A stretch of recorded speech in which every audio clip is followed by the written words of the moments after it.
Hello, my name's Craig Hamilton Parker and I'm a medium. A medium's a person that communicates with the next life.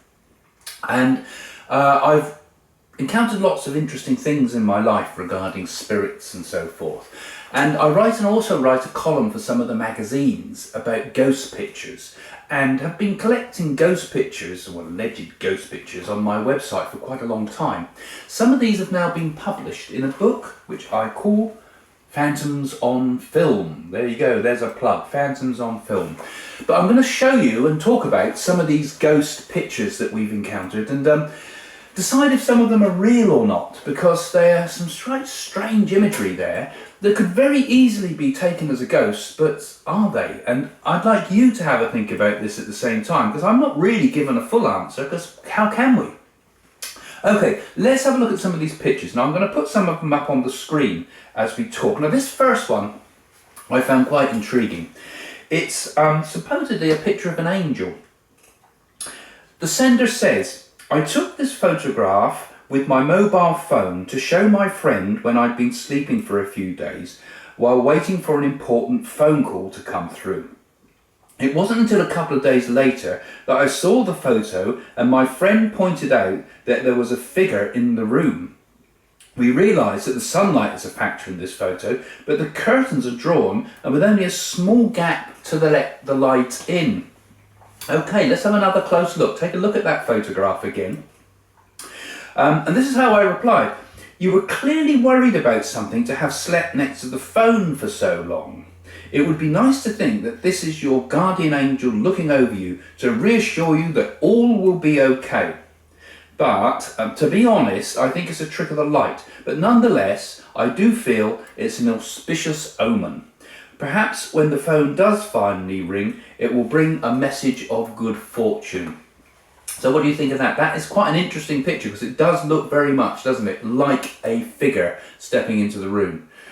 Is it the camera? Is it the light? You know, I don't know. You know, you'd have to make your mind up about that yourself. I've also got a few interesting pictures that I received through spiritualism.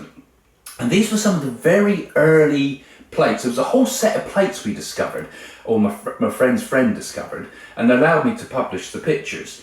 And they were taken in Edwardian times, and they say, oh, these can't be fakes because they didn't know the photo techniques that we have today, such as Photoshop and all that type of thing.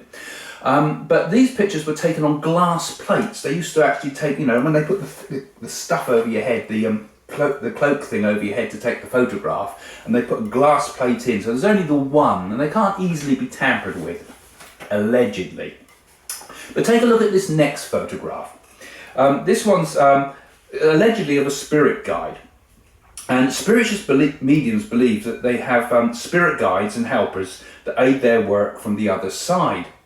The woman in the picture was a medium, apparently, and this photo reinforced her belief that a beautiful woman and an American Indian were helping her with her mediumistic work. The ethereal quality of this strange photograph is typical of many fascinating images of spirit guides that would sometimes appear in solid form during seances. Now, that's quite an interesting picture, that one. You see, those old seance photographs are interesting because in those days, you know, they used to say that the physical mediumship used to happen. That is, a form of ectoplasm used to come off the medium and create forms and actual, you know, direct communication with your loved ones stood there in the darkened seance room. So they were very open to the idea of photographs could give us some evidence. And of course, remember, in those days, photographs were absolutely new. Nobody had come across it. It was a miracle. I think that photograph's a montage, personally. You know, you may have different views. A lot of spiritualists still say that that's a real photo, but I frankly don't think so. And, you know, a lot of photographers at the time, in the Edwardian times, and particularly around the times of the First World War, when their sons were lost on the battlefield, they used to double expose and put the photograph of the son in the photograph, you know.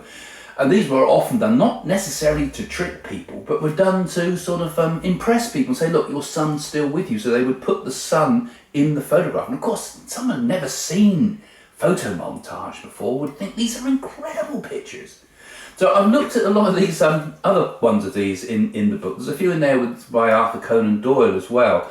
Or, not by, where he's allegedly communicating through writing on the plate. But of course you could just write that on the glass plate. So a lot of interesting questions with some of these. It's not a new phenomena. Nowadays, orbs are a new phenomena because of the focal length of digital cameras. So we often get strange images appear on digital cameras. I mean, here's a few sort of quick ones from the book that you can have a look at. Look at the strange faces in that young girl there, or take a look at who's that man in the window looking through the glass. And here's another one from one of those ones that I talked about from the times of the superimposing images. I'm going to look at this picture, this black and white one here that was sent in, where there's a baby in the background, you see, and the sender says, "I've attached a picture of the lifeboat crew. I've done nothing to the original. This picture was taken on Packerfield Beach in the early 1900s and shows the lifeboat crew in their launches. Two of the men are from my family. On my mother's side, my great-grandmother's one of them was her granddad Lincoln." Sorry, it's a bit badly written, this bit, but wasn't sure which of the two was. They looked so similar. Which was which? Okay. "My mum was the first to show me the picture and was a number of years ago. I think the boat was called the Two Sisters, Mary and Hannah. As you can see, there's a baby's head in the swaddling clothes behind the two boys in the picture. No one in the family can explain this. It actually creeps me out a bit." Okay, could do that. I think if that was a genuine photograph, it would be, interesting. How on earth did that face get in there? But when you start, what you do is you look closely at the way the light falls on these faces, and you'll notice the light on that baby's picture is falling in a different direction to the light of the people in the photograph. It's a superimposed picture. So even today we get fooled by those old pictures. So there's fake ones, there's real ones, and let's just look at one more last picture. I'm going to go back again, actually. I'm going to go back again to one of the early Edwardian ones, because this one interests me because of the backstory behind it. Here we go.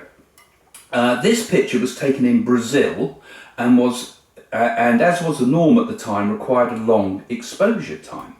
The photographer was not a medium, but claims that while he looked through the lens, he could see the faint outline of the female figure that you can see here.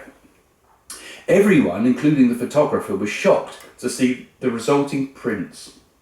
2 weeks after the photograph was taken, the man confessed to the spirit extra's murder.